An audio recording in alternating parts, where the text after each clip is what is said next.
Okay, so I put these 6 problems up here for a reason. Some of the things we're going to do tonight would be very helpful if you understand how to work with integers. So I want to test your knowledge here. The first one, 27 plus a negative 42. Can anybody tell me what that comes out to be? Negative 15. Negative 15. Perfect. The way I think about those is I think about them on a number line. You have 0, positive 27, and negative 42. You end up at negative 14. Number 2, negative 12 times negative 5. 60. Positive 60. Good. Number 3, negative 39 minus 53. Negative 92. Good. Number 4, 28. You do it as adding the opposite. 28 minus negative 31.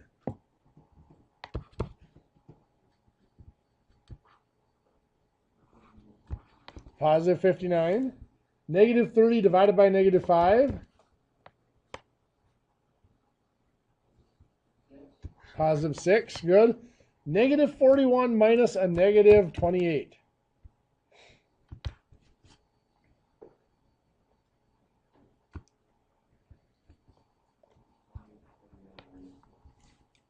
It is negative 13. Okay, I think we're going to take a little time to go over integers at the beginning of class tonight because it looks like everybody's a little rusty with those. So that's why I wanted to feel everybody out with that. Now, before we get going too far into class, your first homework assignment is due, actually at 6 p.m. I give you that so that if you had any quick questions and had to finish up during class, you can. Does anybody have any questions off the homework assignment from last week? Anybody not realize we had a homework assignment from last week? Okay. If you go in to finish it, if you go in to do it now, it will tell you that there's going to be a late penalty. It won't do it for another 27 minutes right now. But if you click on it, it'll give you a choice of work on it or work offline for practice or improve your score. Click on improve your score. And it'll tell you there's going to be a penalty for being late. Just ignore that. I'll be lenient on the first one as far as lateness. So when I transfer that grade into Blackboard, I'll make sure I take off the late penalty. There is a quiz that actually just opened up. Here, I'm going to go to my assignment schedule here.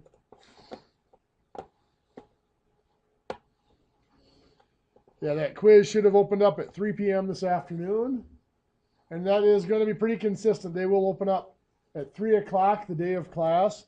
So if you've done the homework and you're really comfortable with the homework and you'd rather get the quiz done before you come to class and before we learn our new topic for the week, feel free to do the quiz before class. They do open up at 3 o'clock the day of class. So that one's been open now for about 2.5 hours. It will close tomorrow evening at 11:59 p.m. So you have, what is that, like 33 hours to do the quizzes.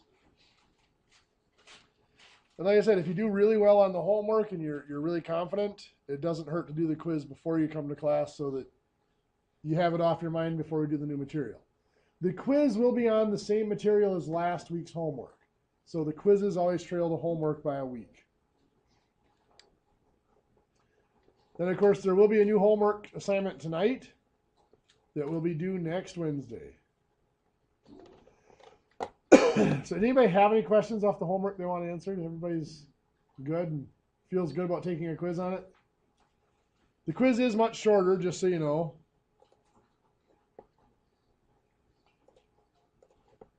I think this quiz is only 8 questions, so that was like 39 or something on the homework. 38? Okay. So I'll put my math lab away. Let's talk about these integers a little bit more. To deal with the integers, we first have to talk about how do we represent numbers and how do we represent a negative number. If I wanted to represent the number 6, just the value 6 even, not necessarily the number, just the numeral 6, we would usually resort to a number line.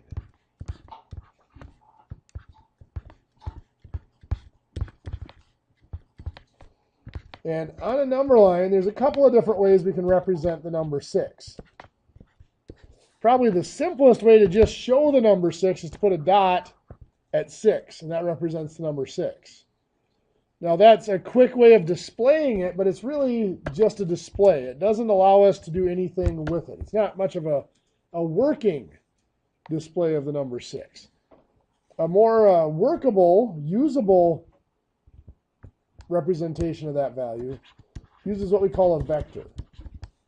A vector is just a really fancy word for an arrow that starts at 0 and goes to that number. So that's the vector for 6. Now there's something called absolute value that we'll talk about quickly. Absolute value is just defined to be the length of that vector.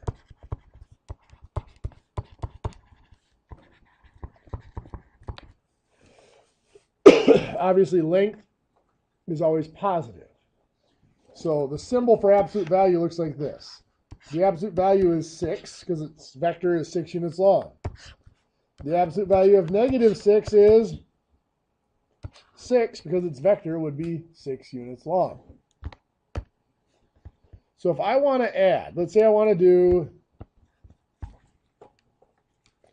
6 plus 3.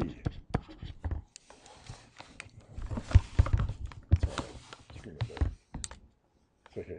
So if I want to do 6 plus 3, I have my representation for 6 there already. Represent 3 here like that.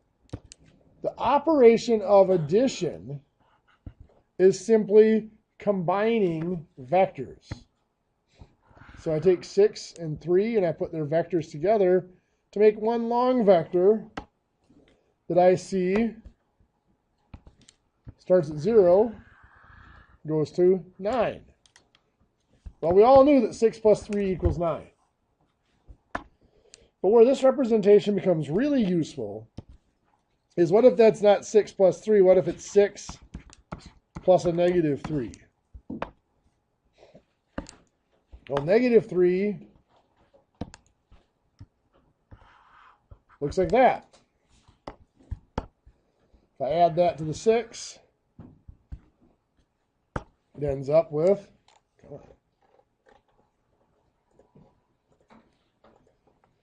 ends up here at 3. That's where I end up with the value. So 6 plus a negative 3 is 3, because that's where the vector ends up on the number line. Now, I don't expect you to draw out number lines, draw out vectors when you do operations with integers, but I do keep that image, that picture in my head when I do it. If I have something like 27 plus a negative 19, what I am thinking in my head is this. There's 0. Positive 27 goes that way. Negative 19 goes the opposite direction because it's negative, and it is shorter because it has a smaller absolute value, smaller length. So what this picture tells me is 2 things. 1, my answer is on the positive side of 0. I have a positive result. 2, the vectors point in different directions, so the result is the difference in their absolute values, the difference in their lengths. So 27 minus 19 is 8. This is a positive 8. I might have a negative 18 plus 43. I have the same image in my mind. Here's 0. Negative 18 goes like that. Positive 43 goes the opposite direction, and it's longer. It has a bigger absolute value. So this picture is also telling me that I end up on the positive side. The arrows go, the vectors go in opposite directions, so it's also telling me that it's the difference between their values. So I just take the larger one, larger absolute value, minus the smaller absolute value, and I get 25. That is a positive 25 as a result. Can you tell me, the only reason you have parentheses around numbers that are negative, is it just so that we're not getting the negative mixed up with the addition sign? Very good question. There are 2 reasons to use parentheses. One reason is what they call enclosing symbols. As an enclosing symbol, it is telling you to do something here first. The second use of parentheses is to separate. And that's what this is being used for here. Is that's just to separate, like you said. That's just to indicate that's a negative 19 so that you don't confuse it. Is it subtracting a positive 19 or is it a negative 19? The parentheses are just there to separate the negative 19 so you know what it is.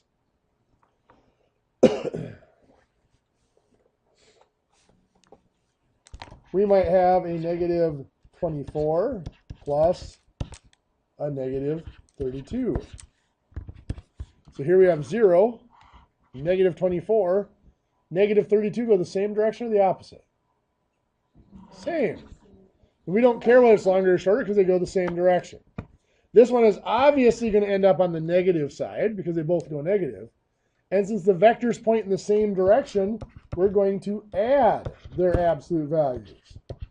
So that is a negative 56. So for addition, that isn't terribly tricky. Subtraction is where it gets ugly. So let's take a look at a picture to help us define subtraction.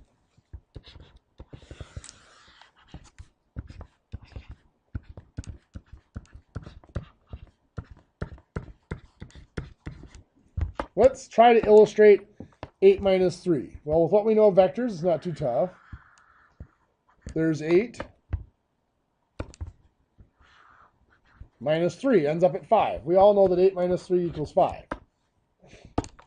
But if we look at that picture right there, the picture we just drew looks an awful lot like 8 plus a negative 3.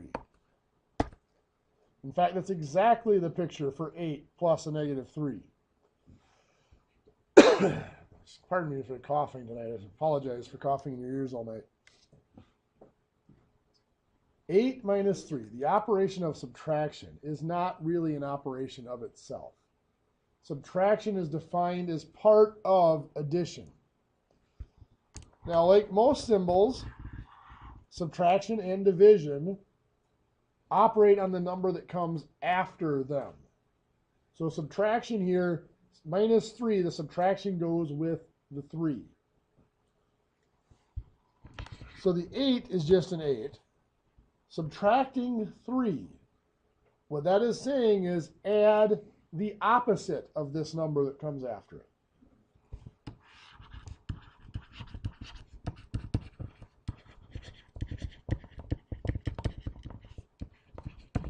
So 8 minus 3 really means 8 plus the opposite of 3.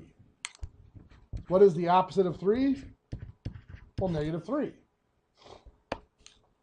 Now, when it's 8 minus 3, when it's two positive numbers, we know how to subtract. There's really no reason to change it into addition. I mean, even if we have something like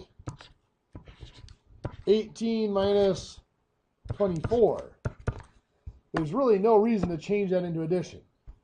Yeah, positive 18 minus 24, we all know that's going to be a negative 6. But technically, that is 18 plus the opposite of 24, which is negative 24. So that does give us this picture. Positive 18, negative 24 goes the opposite direction, and it's longer. So we end up on the negative side of 0. Where it's more useful is when we have stuff like this. Negative 27 minus 31. Well, negative 27 minus 31 is a little tricky to wrap your mind around. But if you change it, now remember the negative 27 does not change. The first number is not affected by the subtraction. It's the number that comes after it. Minus 31 becomes plus, what's the opposite of 31? Negative 31. Negative 31. Now that it's like this, here's 0, there's negative 27, negative 31 goes the same direction. So we know this is obviously negative. They both go the same direction, so you just add their absolute values. So it's a negative 58. The one that tends to blow people away is this one.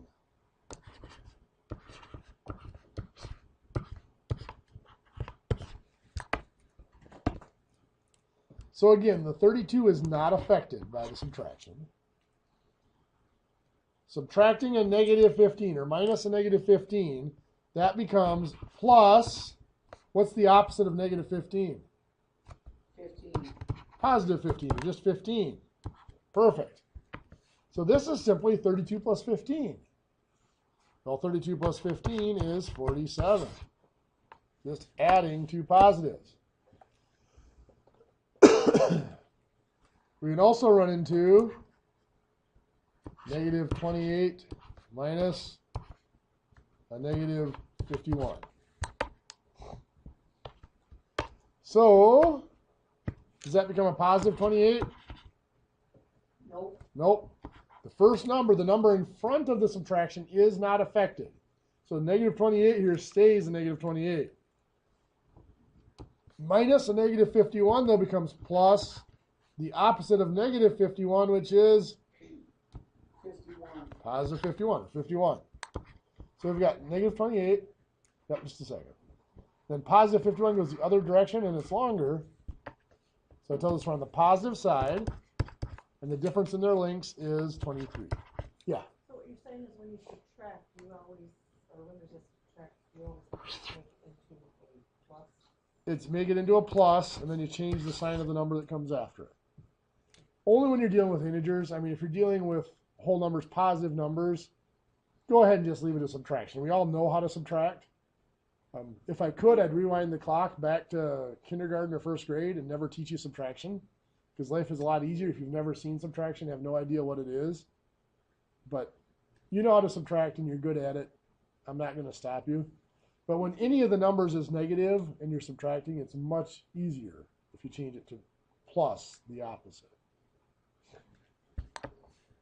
Technically, subtracting with negative numbers is not defined. Let's look at multiplication. We said last week, 5 times 3. Before we memorized our multiplication tables and knew that that was 15, the way we figured that out was just repeated addition. 5 plus 5 plus 5 is 15. So it's not much of a stretch to understand negative 5 times 3. It's just negative 5 plus negative 5 plus negative 5, which is?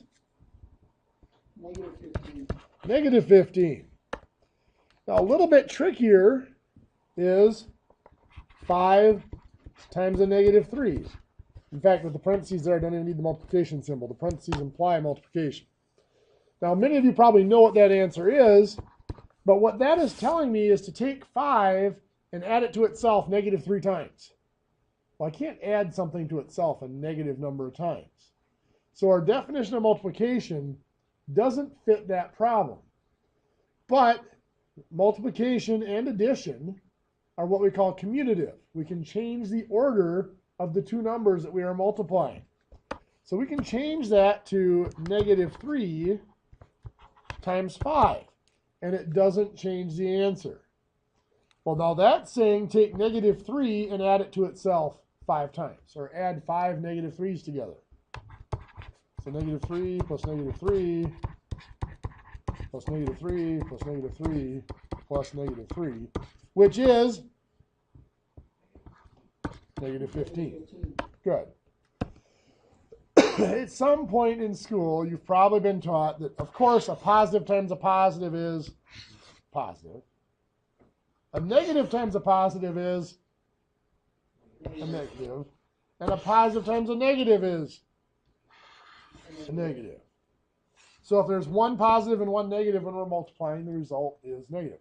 Now remember, that's multiplication only, not addition or subtraction, just multiplication. And you've probably been taught a negative times a negative has to be Positive. a positive. So negative 5 times negative 3 has to be 15. positive 15. Good. The question I'm going to pose, and you hear this question from me a lot to the point of being frustrated, is why? Well, our definition of multiplication does not cover this. I cannot take negative 5 and add it to itself negative 3 times. Even if I switch it around and do negative 3 times negative 5, I cannot take negative 3 and add it to itself negative 5 times. That does not fit the definition of multiplication. So why is that a positive 15? Well, this actually happens way more than you would think in math, where the definition breaks down and it doesn't apply to a particular type of problem. So what we do is we look at the cases where the definition does work and see if we can find a pattern that will predict what should happen in those other cases. For example, if I take negative 5 times a positive 3, I got what? Negative 15. So let's keep the negative 5 and let's change that 3. Let's decrease it to a 2. Negative 5 times 2 is? Negative 10. Negative 10. So I'm still keeping the negative 5, but I'm going to decrease this number one more, which would be? Negative 5. Well, I increase it from 2 down to 1. So now negative 5 times 1 is a negative 5. So let's look at my pattern that I'm creating here. I'm always starting with negative 5. The number I'm multiplying by decreases by 1 each time. I went from 3 down to 2. I went from 2 down to 1. What's happening with my result? It goes up by 5, from negative 15 up to negative 10. From negative 10 up to negative 5. So if I keep going, let's see if this works. I'm going to keep starting with negative 5. I'm going to have to multiply by what? 0. I subtract 1 from 1, I get 0. Negative 5 times 0 is? 0. Did this increase by 5 again? Yes, it did. So the pattern is consistent. The pattern is continuing. So the next step in the pattern would be negative 5 times decreasing 0 by 1 would be negative 1. Increasing this by 5 would be positive 5. So negative 5 times negative 2, increasing by 5 more, would be 10. Negative 5 times negative 3 would be 15. The reason a negative times a negative is a positive is because it completes this pattern. It's the only reason why. Of course, all you guys need to remember is what we went over before. A positive times a positive is going to give you a result that is positive. A negative times a negative is going to give you positive. If both numbers are the same sign when we multiply, we get a positive result. Negative times a, or positive times a negative? Negative, or a negative times a positive is negative.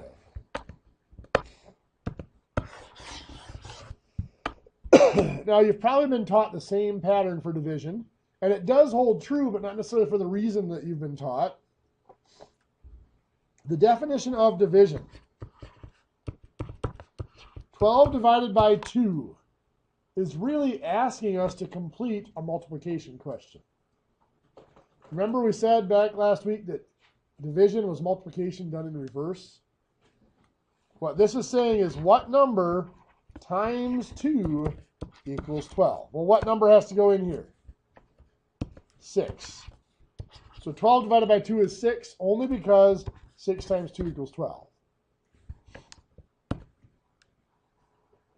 So if I have a negative 18 divided by 6, what this is asking me is what number times 6 equals a negative 18?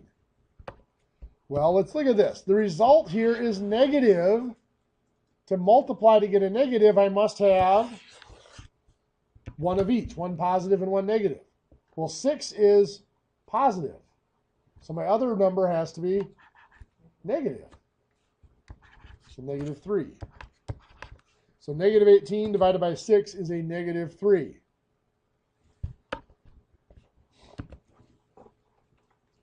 If I have 21 divided by a negative 3, that is asking what number times a negative 3 equals a positive 21. Well, in order for 21 to be positive, either the two numbers have to be both positive or both negative. The 3 is negative, so this one has to be negative. Negative 7 times negative 3 is positive 21. So this result has to be a negative. Or negative 36 divided by a negative 9. That is asking what number times a negative 9 equals negative 36. Well, again, to be a negative 36, I have to multiply a positive and a negative. The 9 is already negative, so this one has to be positive 4. So you can see here, positive divided by a positive is, of course, positive. Negative divided by a positive, negative. Positive divided by a negative, negative. Negative divided by a negative is positive. One of the consequences of that, it's going to be big in our next unit for the first couple of weeks.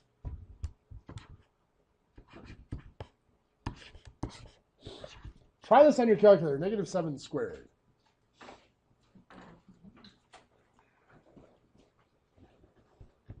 When you're getting your calculator out and punching this in, I'll work through the logic for you. Squared, of course, means times itself. So that means negative 7 times a negative 7. Well, negative times a negative is positive. 7 times 7 is 49. Negative 7 squared should be a positive 49. So I just entered negative 7 squared in my calculator. Better give me positive 49, right? No, it does not. Gives you a negative 49. Why? Does that mean the calculator is wrong? No. There you go. Order of operations in the calculator says you do powers before you apply negatives. So the calculator here, when I enter it like that, is doing the 7 squared, then putting the negative on the front of the result. Proper way to enter that in your calculator for a negative number to be squared is to put the negative number in parentheses and then hit squared. And then it will do it correctly. So the warning is, if you are squaring a negative number, the answer has to be positive. Don't let your calculator try to lie to you. I should be honest, your calculator won't lie to you. Just make sure you're entering it into your calculator correctly. Calculator will give you the right answer, but maybe not to the question you think you're asking. Did you get to work? No? You should have, down by your equal sign, there should be a key next to it that looks like this. That's your negative key. Kind of like this one here. Okay?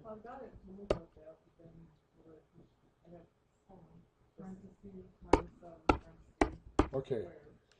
So you got the x squared, then just hit the enter key or the equals key down in the lower left. Or lower right, I should say. Oh, did you use the subtraction key or did you use the minus key? That's what it'll do, is if you use the subtraction key for the negative, it'll give you a syntax error.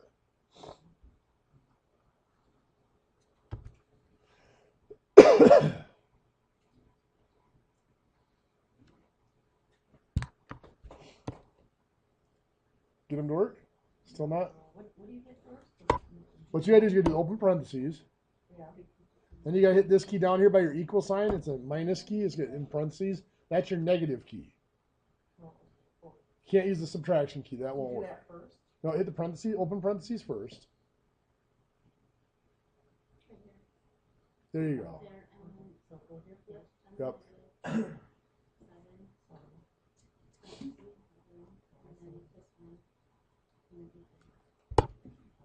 Thanks, Lindsay.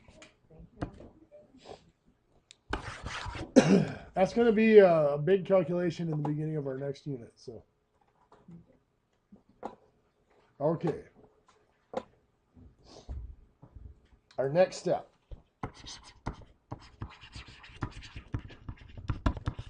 We're talking about algebraic numbers. You know, we talked last week about the idea that a number has two parts, the count and the name. So today we're going to look at numbers that look like this, 4x. This is simply like any other number. We have the 4, which tells us how many, That is our count again.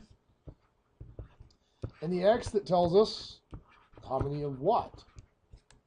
That's our name. Just like having 4 inches or 4 cows, 4 sevenths. The difference is, we know what a cow or an inch or a seventh is. We don't necessarily know what X is. But it doesn't matter. It will behave exactly the same as an inch or a cow or whatever. 4x plus 12x is going to become what? 16x. Perfect. Just like any other number, we combine the counts. 4 plus 12 makes 16. And we keep the same name. What if I have 5x plus 2y? 5x, 2y. 5x plus 2y is all it's going to be. We cannot combine those with addition because they have different names. Just like having 5 feet plus 2 pounds. We cannot add those together. It's just 5 feet and 2 pounds. For multiplication, 4x times 12x is going to become 48x X squared. squared. Good. Just like with our whole numbers, we combine the counts. We're multiplying now, so we combine them with multiplication. 4 times 12 is 48. And we also combine the names. X times x is x squared. Which means, when we look at something like this, 5x times 2y, when we multiply, just like with fractions, we do not need the same name. We're just going to combine the counts. 5 times 2 is 10. And then also combine the names. X times y is xy.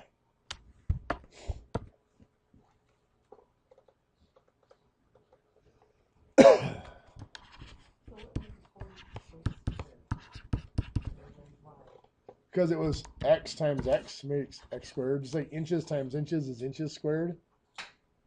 When you multiply, you have to also combine the names. When you add or subtract, you have to have the same name. That's why we couldn't combine the 5x and 2y with addition. We wouldn't be able to subtract them either. When you add or subtract, you must have the same name. And then in your final result, you just keep that same name. When you multiply or divide, you do not have to have the same name. Like here, I had x and y. It doesn't matter. Because when you multiply or divide, you're going to combine the names. X times x is x squared. So basically, the 2, the Yeah. part means that There's 2 of them multiplied together. Yep. So how about 3x squared plus 7x? Can I combine those? They're both x's. Nope. No, Nope. they are different. It's kind of like having 3 inches squared plus 7 inches. A square inch is a unit of area. It's actually a square. A surface, piece of surface. An inch, however, is just a unit of length. I cannot combine those because they're not the same. At least I cannot combine those with addition and subtraction. In fact, if we take a peek at our number system here,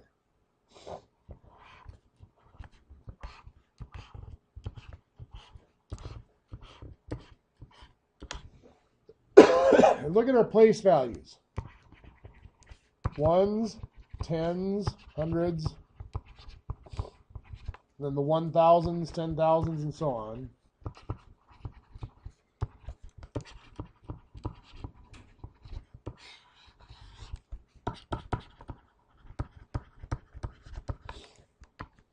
Our number system is what we call a base 10 number system.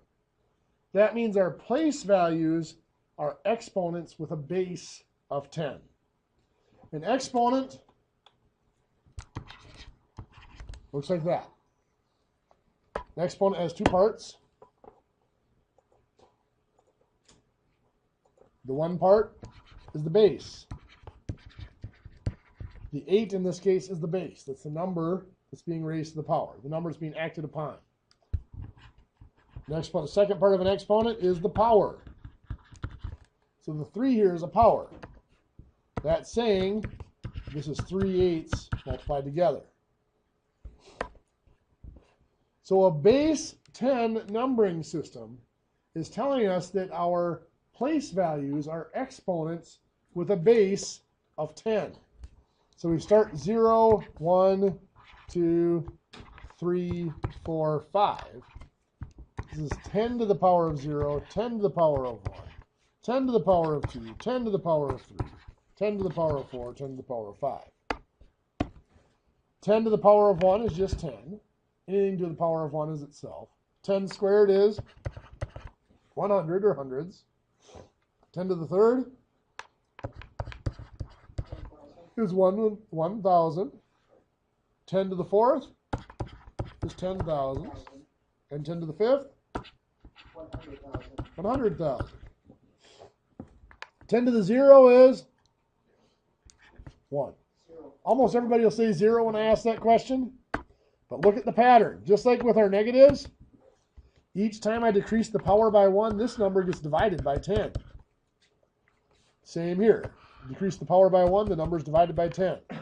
Pattern has to continue. Decrease the power by 1, it's divided by 10. That's why this is the 10th place, because I divide by 10. This is technically what you would call the 10 to the negative 1. Next would be 10 to the negative 2, which is the 1/100th place, the 100th place. So anyway, we write numbers out in expanded form. We looked at that a little bit last week. 385, we said, could be written as 3 hundreds, 8 tens, and 5 ones. Well, now that we know about these powers of 10 here, I can shorten this up just a little bit and write it as 3 times 10 to the second plus 8 times 10 to the 1, or times just 10, plus 5. I could put in times 10 to the 0 or times 1, but we just leave it as 5 as well. The 1 is implied there.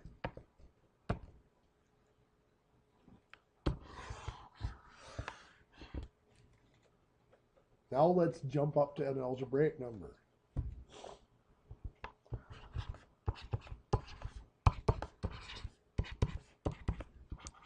You see the similarities. An algebraic number is written out in expanded form. The base of the numbering system is not 10, it is x, or whatever variable we are using. You can see this is the x squared digit. This is the x to the 1, or just the x digit. This is the x to the 0, or the 1's digit. A lot of people look at this and they say there's 3 numbers there. It isn't. It is a single number with 3 digits. It's just written out in expanded form. So when we go to do operations with these algebraic numbers, they behave just like any whole number does. Let's take that 3x squared plus 8x plus 5. And we're going to add to it. Now again, that parentheses there is not telling us to do anything first. It is just separating out that number so we know that that is the one number. That all goes together. Plus 4x squared plus 3x plus 2. When we add whole numbers, we have to be careful to line up the columns so we only combine things with the same place value. Algebraic numbers works exactly the same way. So I write out my first number, 3x squared plus 8x plus 5. When I write out my second number, I make sure I put the 4x squared under the other x squareds, the 3x under the other x, and the plus 2 under the other ones. And we're now adding down the columns. 5 plus 2 is 7. That's a positive 7. Now, one of the things that's actually a little bit easier about algebraic numbers is there's no carrying. 8x plus 3x is a positive 11x. You don't have to carry to the next digit. 3x squared plus 4x squared is 7x squared. There we go. There's our answer. It's the exact same process as adding whole numbers. Now, we've already seen the first difference, well, first couple of differences between algebraic numbers and whole numbers. One is algebraic numbers must always be written out in expanded form. They have to have the place values spelled out. Second, we don't carry in algebraic numbers. The next difference is the one that makes algebraic numbers a little tricky to deal with. For an integer, I can't say whole numbers because whole numbers are always positive, but for an integer like negative 253, either every digit is positive or every digit is negative. In negative 253, that is negative 200s and a negative 5 10s and a negative 3 1s. Every digit is negative.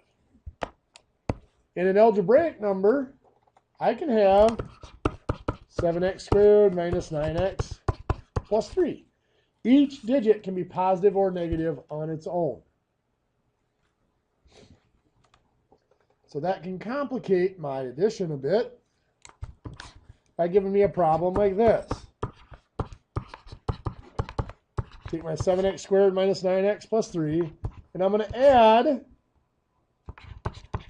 4x squared plus 7x minus 13.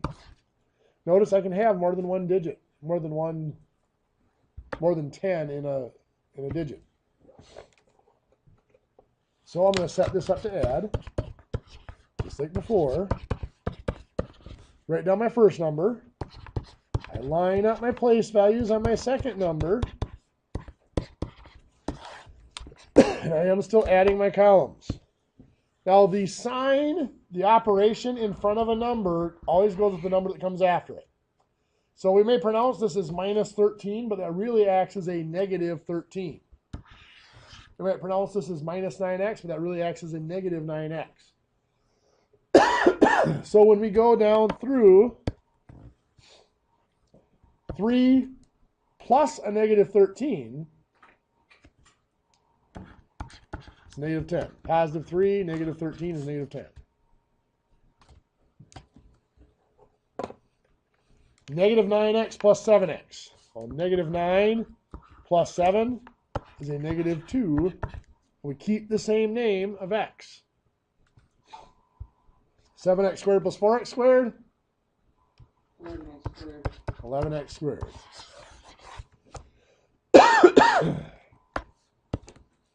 The real complication comes when we subtract.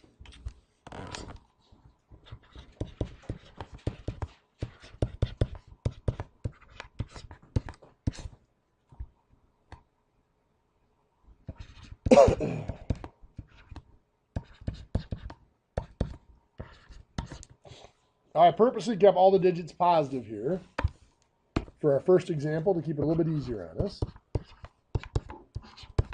Doesn't mean all the results are going to be positive.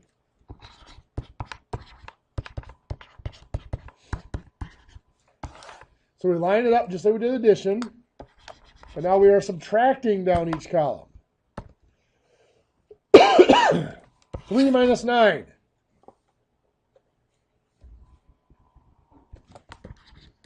3 minus 9 becomes 3 plus a negative 9, which is a negative 6. Positive 3, negative 9. Right?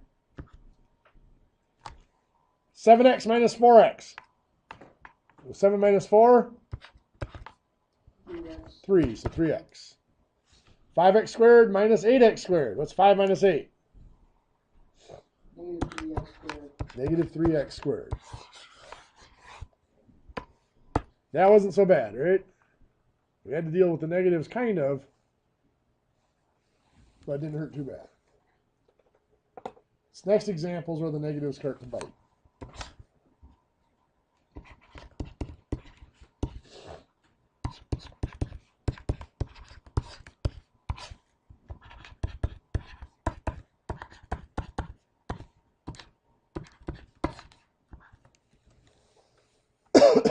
So let's set this one up.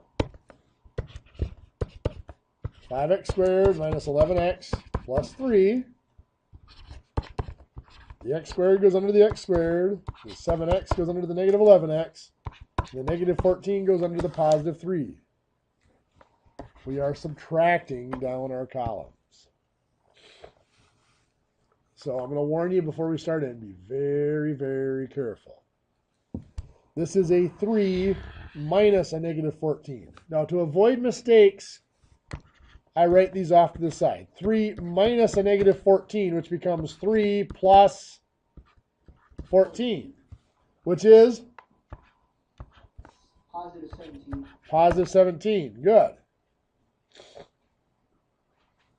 Now, this is x minus x, so the answer is going to be an x. This is negative 11 minus 7. Negative 11 minus 7. I'm going to change that to a negative 11, doesn't change, but plus a negative 7, which is? Negative 18. Negative 18x. Good. The next one I kept a little bit easier for us. 5x squared minus 3x squared 2x squared. is just 2x squared. Now I'm going to pause there because I can feel a little bit of a sigh in the room. Any questions on where these numbers came from? Go back to the 11x and 7x, how you got to the 18. Okay. So this is a negative 11x minus 7x. So it is a negative 11 minus 7. Well, when we subtract, we change this. So the negative 11 doesn't change. That stays negative 11.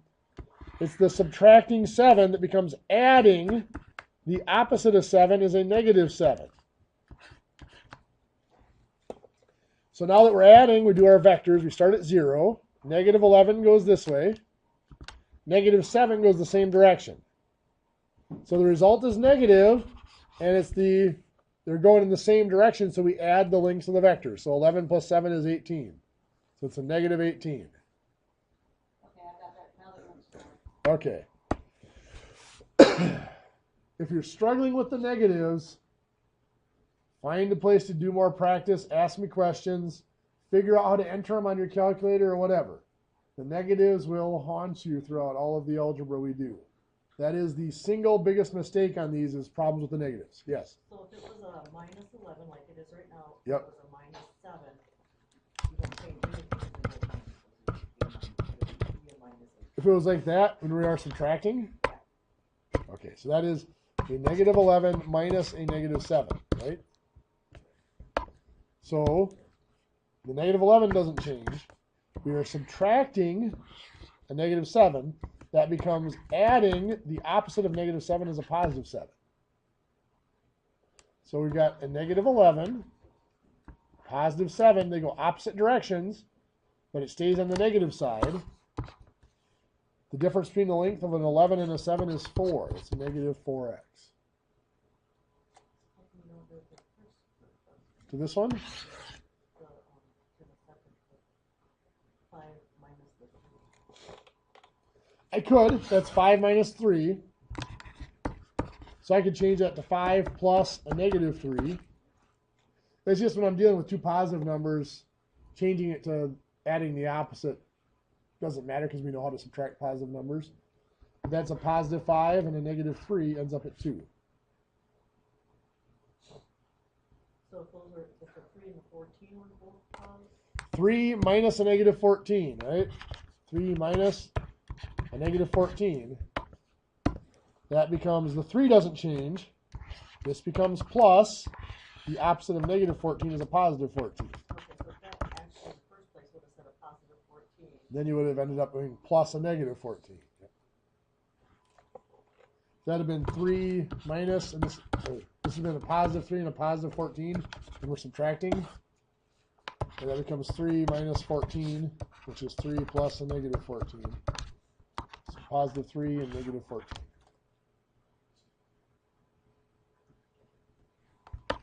I don't feel bad. Those negatives are the one thing that holds most people back from being good at algebra. And this is only when you subtract.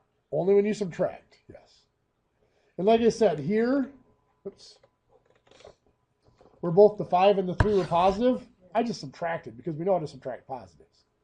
It's only when we're subtracting and one of the numbers is negative that really is a big deal.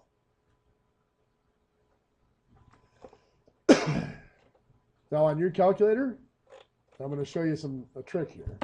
I'm going to erase some of this mess so it's not as cluttered.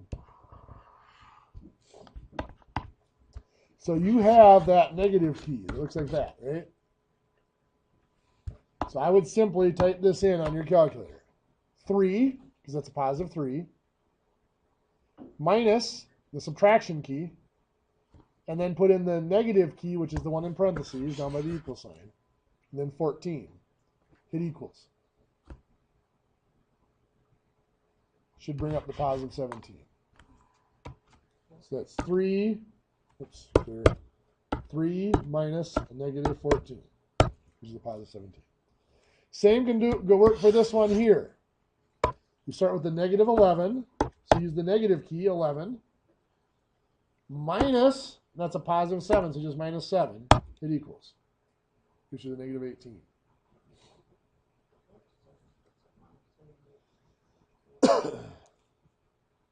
Minus 11.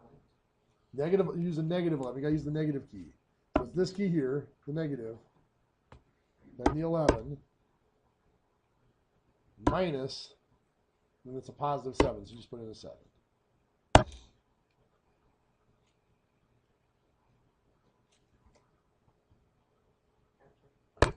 It is time for a break. I'm in a few minutes past. Let's go ahead and take our break. And let's come back at about 6:33 to start lecture again.